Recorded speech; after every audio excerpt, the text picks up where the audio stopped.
Islamic मसाइल channel को subscribe करें, बेल आइकॉन पे प्रेस करें, लाइक और शेयर भी करें।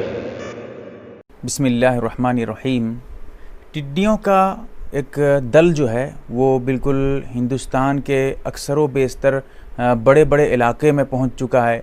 जैसे आपका दिल्ली है, यूपी है, राजस्थान है, वहाँ पर ये बहुत ज़बरदस्त तरीके से जो है फसलों वगैरह को नुकसान पहुंचा रहे हैं। मैं ये क्यों अज़ाब आया था, ये टिड्डियों का जो दल है ये किस लिए आया, इसकी वजह क्या है, उसके साथ साथ कुरान में जहाँ पर टिड्डी का तज़किरा मौजूद है, हज़रत मूसा अलैहिस्सलाम के ज़माने का वाक़या है, उसको भी यहाँ पर बताऊँगा। जैसा कि मेरे हाथ में मारिफुल कुरान है, मारिफुल कुरान में ये जिल्द नंबर 4 है और सफ़ा नंबर 44 है। यहाँ से तफसीर शुरू होती है और सफ़ा नंबर 49 तक है। कुरान की आयत है सूरह आराफ में और आयत नंबर 133 है। फ़अरसलना अलैहिमुत तूफ़ान वल जराद वल कुम्मल वज़्ज़फ़ादिया वद्दमा। लंबी और भी आयतें हैं।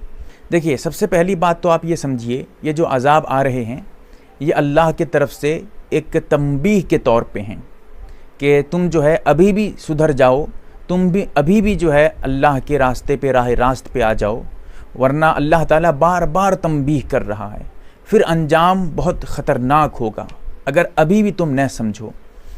ये ऐसे है कि हज़रत मूसा अलैहिस्सलाम के ज़माने में एक अज़ाब ऐसा ही आया था।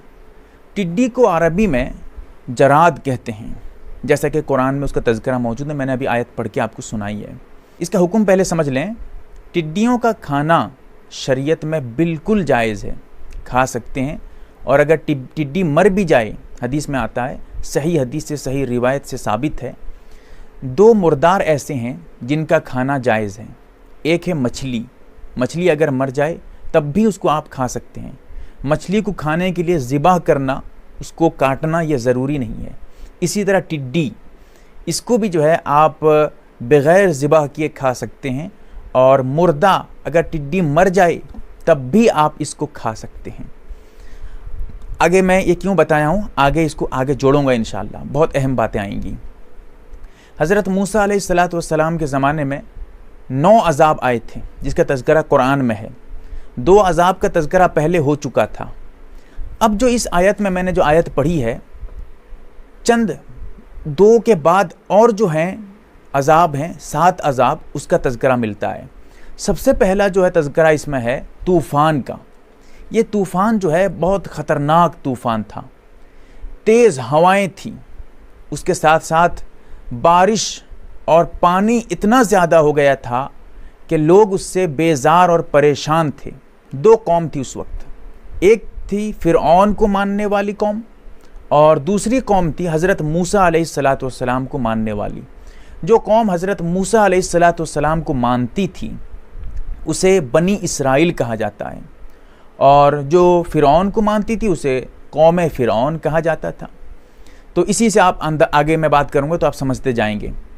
जब ये बहुत तेज़ तूफ़ान होने लगी, बहुत तेज़ जो है बारिश होने लगी, बहुत तेज़ जो है पानी जो है बढ़ने लगा, वो जो हज़रत मूसा अलैहिस्सलाम के मानने वाले थे बनी इसराइल, इनको कोई नुकसान नहीं हुआ।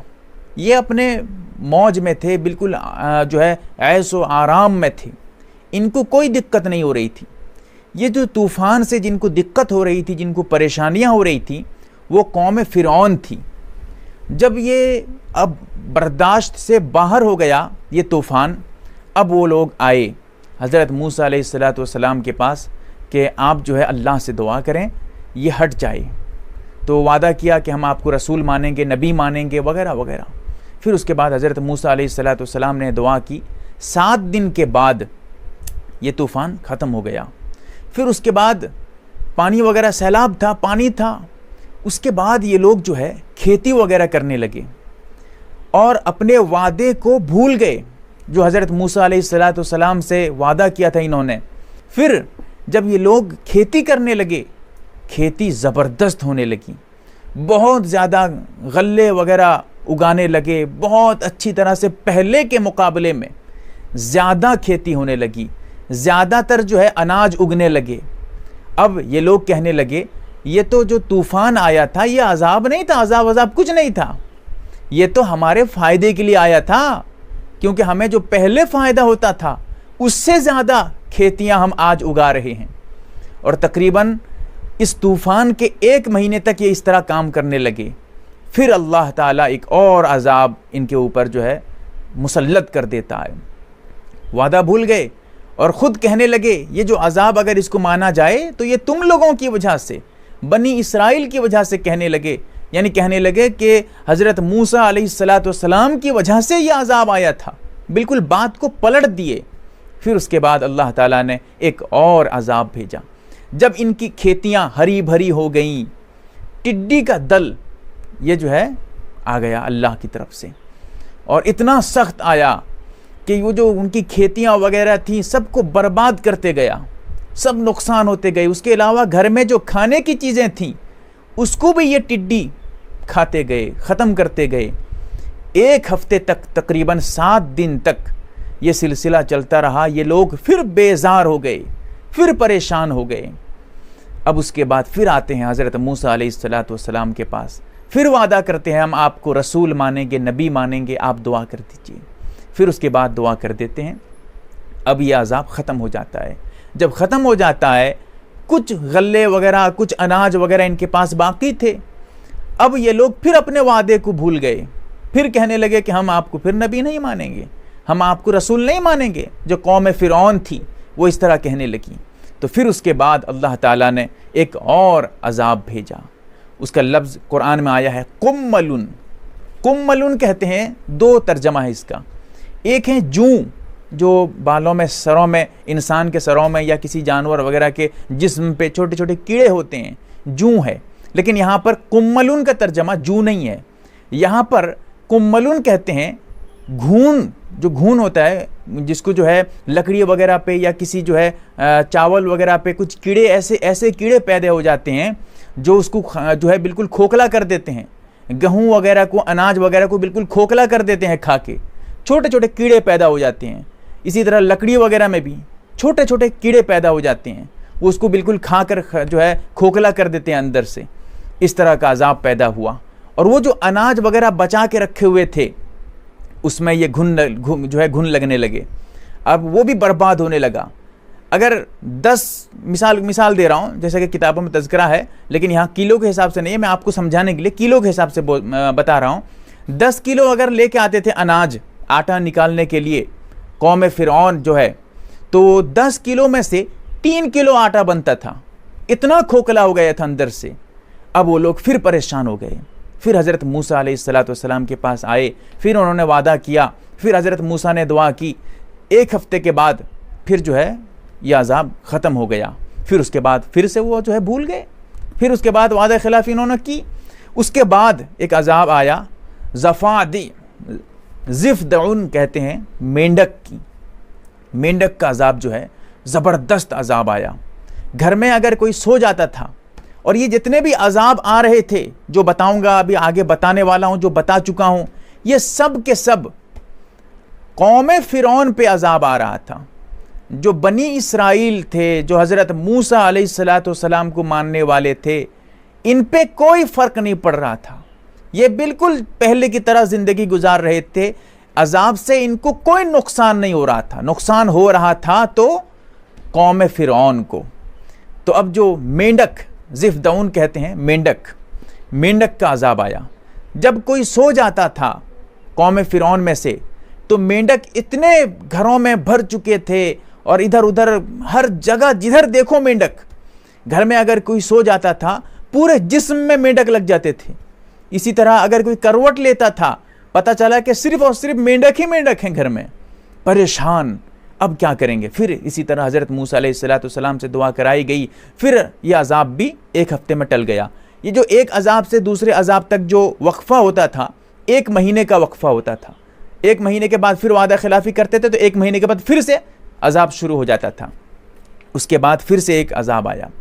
दमुन का लफ्ज़ आया है, जैसा कि मैंने आयत पढ़ के सुनाई, आप इसको सुने होंगे तो गौर से। दमुन का, दम कहते हैं खून। ये भी अजाब जो था बहुत अजीब व गरीब। यहाँ तक कि तफसीर की किताबों में लिखा है, जैसे कि मारिफुल कुरान में भी लिखा है, अगर कोई बनी इसराइल एक ही दस्तरखान पे, दस्तरखान एक ही है, बनी इसराइल भी उसी में बैठ के खाना खा रहे हैं, उसी में कौम फिरौन भी बैठे हुए हैं। अब अगर खाना उठाते थे खाने के लिए, पानी उठाते थे पीने के लिए, ये जो बनी इसराइल थे हज़रत मूसा अलैहिस्सलाम को मानने वाले, इनको तो कोई नुकसान नहीं होता था, ये खाना खाते थे, पानी पीते थे। लेकिन जो कौम फिरौन थी, जो फिरौन को मानने वाली कौम थी, जब भी वो खाना उठाते, जो है वो कौम उठाती थी खाना खाने के लिए, पानी उठाती थी वो कौम पानी पीने के लिए, फौरन वो खून से तब्दील हो जाता था, खा नहीं पाते थे। एक ही दस्तरखान पे बैठ के खा रहे हैं, तब भी इनका खाना बिल्कुल दुरुस्त है, उनका खाना फौरन जैसे ही लेते थे खाने के लिए खून बन जाता था। अजाब, परेशान। फिर उसके बाद उन्होंने एक जो है हज़रत मूसा अलैहिस्सलाम के पास आकर एक जगह जमा होते हैं, फिर दुआ कराते हैं, फिर ये जो है अजाब ख़त्म होता है। इसी तरह इसमें जो है एक लफ्ज़ और भी आया है, जिसका जो है वो लफ्ज़ है रिजजुन, रा जीम जा, रिजजुन। ये भी जो है ताउन के माने में आता है।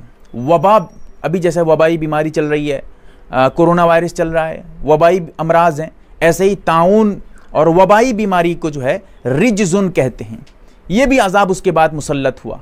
फिर उसके बाद वो कौम जो है हलाक हो गई, गुमराही की तरफ चली गई। एक लंबा किस्सा है। तो इस तरह करके मामला चलता रहा। इससे हमें सबक लेना है। एक मरतबा अल्लाह ताला अजाब भेजता है, जैसे अभी कोरोना वायरस का अजाब चल रहा था, हमको उससे इबरत लेनी चाहिए, हमको उससे जो है अल्लाह की तरफ रुजू करना चाहिए। लेकिन हम और अल्लाह के रास्ते से भटकते गए।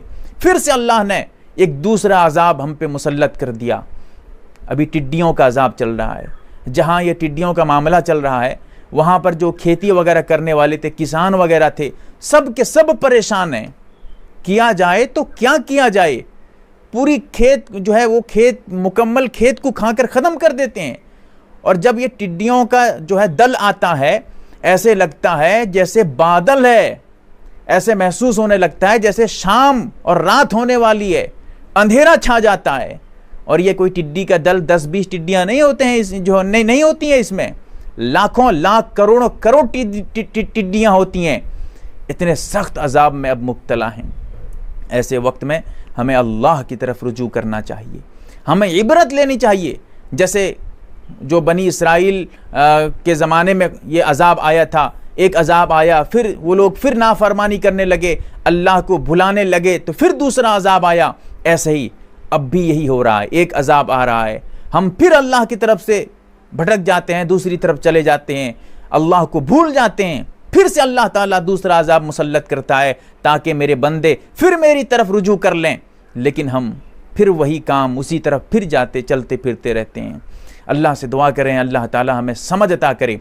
और याद रखिएगा, ये टिड्डी जो हैं, साइंसी एतबार से जो जानने वाले हैं, इनमें जो है 70% टिड्डियों में, यानी एक टिड्डी के अंदर 70% जो है जिसको हम ताकत की दवाई कहते हैं, जिसको जो है प्रोटीन कहा जाता है, 70%, एक टिड्डी के अंदर 70-70% जो है प्रोटीन होता है। इसीलिए इसको अगर कोई खाता है, शरीयत ने ऐसे ही हलाल नहीं करार दिया। कई फ़ायदे हैं इसमें, सबसे बड़ा फ़ायदा तो ताकत है इसमें। इसलिए अगर कोई इसको खाना चाहे, बिल्कुल खाना जायज़ है, बिला कराहत उसको खा सकते हैं, खाने में कोई हरज नहीं, कोई कबाहत नहीं है, सही हदीस से साबित है। और दूसरी बात यह है, एक इब्ने माजा शरीफ की रिवायत है, उससे लोगों को धोखा लगता है कि अल्लाह के रसूल सल्लल्लाहु अलैहि वसल्लम ने टिड्डियों पे जो है मतलब टिड्डियों से पनाह मांगी है और टिड्डियों पे जो है बद्दुआ की है। उस हदीस में ये पता चलता है, लोगों को धोखा लगता है। याद रखिएगा, वो हदीस जो है बिल्कुल मौजू दर्जे की हदीस है। इब्ने माजा शरीफ में कई रिवायतें ऐसी हैं जो बिल्कुल मौजू दर्जे की हैं।